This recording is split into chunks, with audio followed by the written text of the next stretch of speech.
একটু হেল্প করবা। মারামারি না করে আস্তে আস্তে ভাই। এটা হচ্ছে না। এই চলাম আমরা চলাম।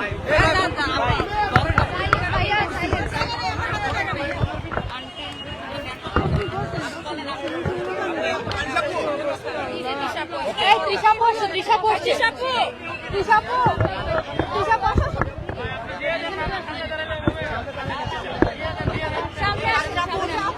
কারণ একজন আসবে সামনে আসছে। আপু তোমরা সামনে আসো, সামনে একটু সাইড দিয়ে দাও আপুকে।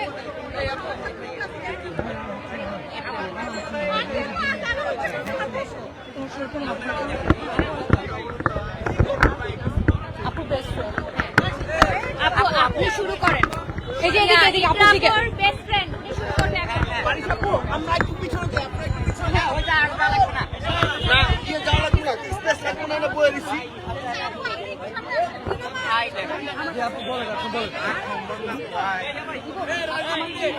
আপনি দেন আপু যাই, আপু যাই, আমরা যাই, আমরা যাই। মানববন্ধনের বিষয় দিয়ে বলবেন। আপনার তো বলতেই দিতেছেন। শুরু করেন। ভাই ভাই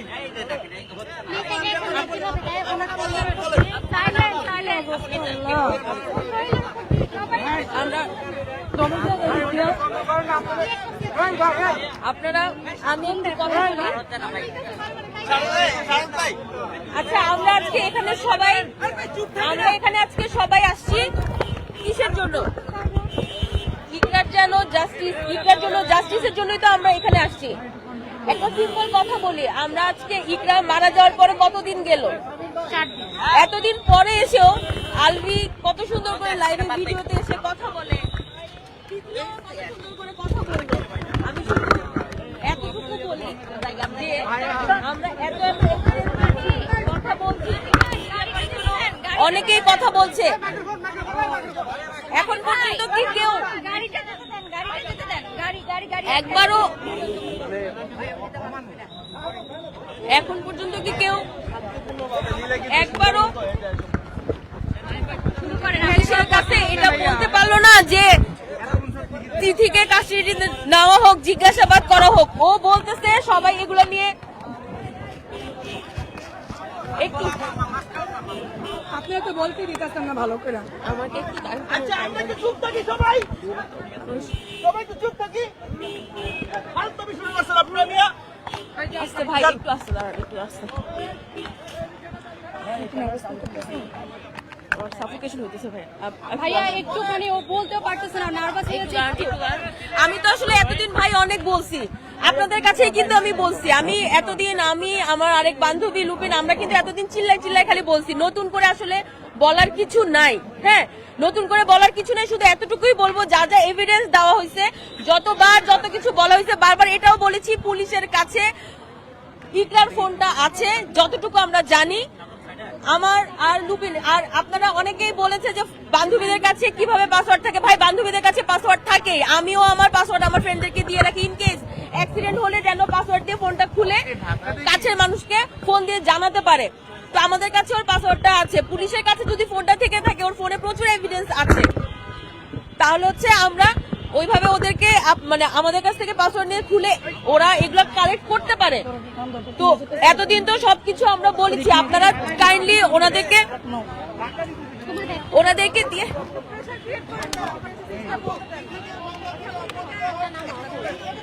তিথিকে কেন মামলা থেকে অব্যাহতি দেওয়া হয়েছে আমি এটা বুঝি না। পরকীয়ার কোনো শাস্তি নাই, এটা কোন ধরনের ল? এটা কি কোনো কথা? পরকীয়ার তো আসলে শাস্তি হওয়া উচিত। পরকীয়া কিন্তু যতটা স্বাভাবিক মনে হয় বিষয় আসলে তা না। পরকীয়ার কারণে আত্মহত্যা করলো, এগুলার কিন্তু কাইন্ড অফ মার্ডার, তাই না? মানে শুধুমাত্র হাতে খুন করলে মানুষ হচ্ছে শরীরে জখম দেখলে রক্ত দেখলে মানুষের কাছে মনে হয় খুন, কিন্তু মানসিক ভাবে কাউকে খুন করলে সেটা কি খুন না? নতুন সরকার আসছে আমাদের, তো দেশে এখন আস্তে আস্তে অনেক কিছুই চেঞ্জ হচ্ছে, নতুন সরকার আসছে কত কিছু নতুন ভাবে চেঞ্জ করে আনতেছে। আমার তো মনে হয় এগুলোরও শাস্তির ল ক্রিয়েট করা উচিত। তাই তো পরকীয়া এখন অনেকে বলবে যে মেয়েরা ছেলে, ভাই পরকীয়া শাস্তি সেটা ছেলে হোক মেয়ে হোক যেই করুক সেম হওয়া উচিত। আর তিথি আলভি আলভি যতটুকু দোষী, তিথি অতটুকু দোষী, দুজনকে। আর তিথির এগেইনস্টে ডেফিনেটলি ও তো আসামি, ওই তো আসামি। ও তো তিলে তিলে আমার বান্ধবীকে শেষ করছে। ও তো এটার জন্য দোষী কেন? যখন ও যে বললো যে ইকরার সাথে আমার অনেক কথা হয়েছে, ও আমাকে বাসায় ডাকছে, আমার সাথে অনেক অনেক ওর সাথে ভাই ও আড্ডা দেয় নাই, ওর সাথে বসে বান্ধবীর মতন বসে বসে কফি খেয়ে আড্ডা দেয় নাই। ওই কফি ডেট মানে এটা আড্ডা ছিল না। ওকে বলছে, বুঝাইছে যে তিথি তুমি তোমার জায়গায় থাকো। আমি জানি আলভির সাথে কি, আলভি এত বছরে আমাকে ছাড়ে নাই, ও আমাকে ছাড়বেও না, বা আমিও আলভিকে ছাড়, আমাদের একটা বাচ্চা আছে। তুমি তোমার জায়গায় থাকো, বাট আমার মনে হয় জিনিসটা এখন ইটস হাই টাইম যে তোমার জায়গাটা বোঝা উচিত। তো ওই দিন ওগুলো শোনার পরে ও সরে গেল না কেন? ও এখন আসছে এগুলো বলতে যে আমার সাথে কথা হয়েছে, আমার সাথে এই হয়েছে। ওর তো উচিত, ওর যদি এত আত্মসময়, ও কি বেহায়া? ওরা তো দুজনই বাংলাদেশে। আলভি যে বলে আমি, ও যে দেখাইলো ও হচ্ছে ঘুরে চলে গেছে, টিকেটের কি কি দেখাইলো, আমি এটা না, টিকেটে নিয়ামতুল্লাহ ভুইয়া ওর নাম, ও তো জাহের আলভি যেটা কিং, এগুলো তো সব, কিন্তু ওর রিয়েল নাম নিয়ামতুল্লাহ ভুইয়া।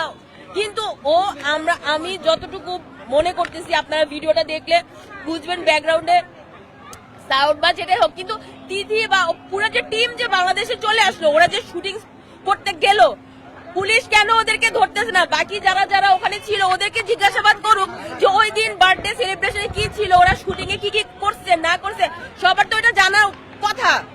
ওরা কেন ওই বাকি ক্রু মেম্বারদেরকে ধরতেছে না? আইনের আওতায় আনবে, তদন্ত হোক। এমন শাস্তি হওয়া দরকার যাতে ও কোনদিন কারো সামনে যেতে না পারে। ও কেন নেক্সট টাইম যেন কেউ পরকিয়া করে বউকে এগুলার জন্য কোনো সাহস কেউ না পায়। ভাই, কাউকে ভালো লাগলে তুই বলে দে তোর বউকে, তোর হাজবেন্ডকে আমার আর সংসার করা সম্ভব হচ্ছে না, একটা করে তোরা আলাদা হ। কিন্তু এভাবে একসাথে থাকবো, তোমাকে টর্চার করবো, সেটা দরকার নেই। তিলে তিলে মারার দরকার নাই।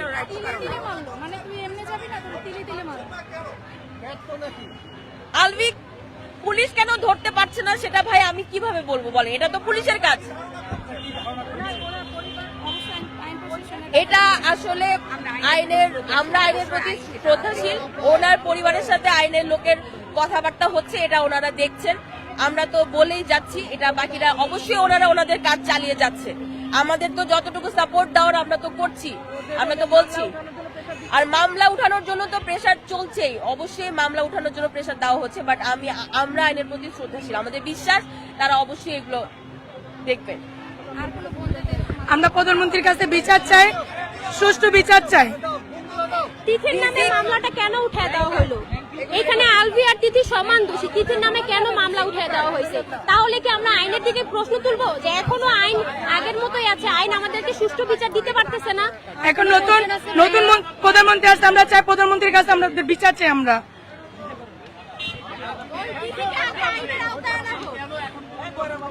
এখনো আগের মতোই চাইলেই মামলা তুলে ফেলা যায়, চাইলেই জামিন হয়ে যায়। না, এটার হবে না, এটার হবে না।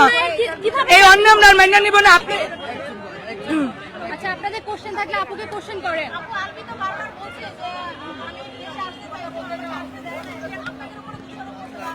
ও দেশে আসতে চাইছে, ওকে আসতে দেওয়া হয় নাই, মব সৃষ্টি করবে।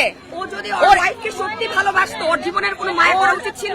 ও না বললো, আচ্ছা আমার ওয়াইফকে যদি আমি মেনে নিলাম যে সে তার জানের অনেক ভয়, তার সুন্দর চেহারার অনেক ভয়, তার চেহারায় যদি কোনো আঁচ পড়ে যায়, সে যদি সত্যি তার সন্তানের মাকে এত ভালোবেসে থাকে, এই যে ও পোস্ট করে ইকলি করে, আমি পাহাড়ে চল যাই, আমরা হারাই যাই, এত যে প্রেম ওর, নাটকগুলো যে করে, সিম্পল একটা কথা, ওর যদি এত থাকতো, আমাকে একটু আপু পড়ে যাও, ওর যদি এত থাকতো, আমি এটা আগেও বলছি, ও কি পারতো না? ওর তো আইনের প্রতি অনেক শ্রদ্ধা, ও বলতে পারতো না যে আমাকে আপনারা হেফাজতে নেন, আমি আপনাদের গাড়িতে করেই যাব? আমাদেরকে ফোন করতে পারতো না যে একটা বার আমাকে আমার বউয়ের লাশটা দেখাও, আমি আসতেছি, আমাকে মাটি দিতে দাও? বলতে তো পারতো। ও পুলিশের গাড়িতে করেই আসতো। এরকম তো অনেক হয়েছে যে দাগি আসামিদেরকেও পুলিশের গাড়িতে করে বউয়ের লাশ দেখানো হয় না? তো এটা কি যুক্তি দেয়? পুলিশের মব সৃষ্টি করবে, টেনে ছিঁড়ে ফেলবে, পুলিশের গাড়িতে করে আসতো, পুলিশের গাড়িতে ঢুকে আজ পর্যন্ত সাধারণ মানুষ মব সৃষ্টি করতে পারছে?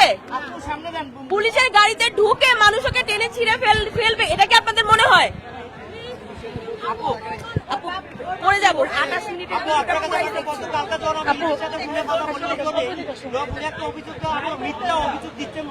কার উপরে?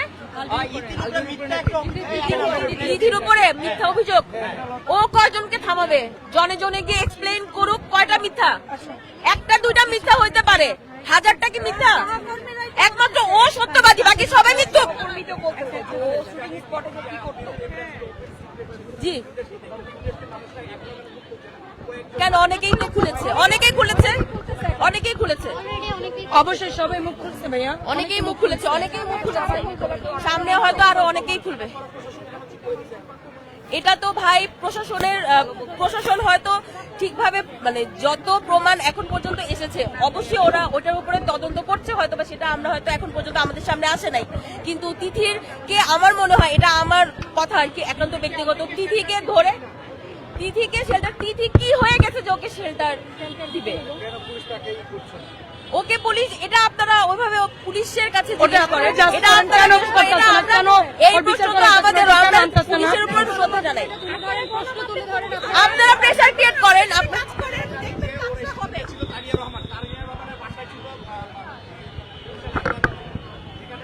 অবৈধ সম্পর্ক শুরু করে মাদক গ্রহণ করতো এবং তিথির বাসায় অফিসে একটু কিছু প্রমাণ থাকার পরেও কেন আইনি ব্যবস্থা নেওয়া যাচ্ছে না?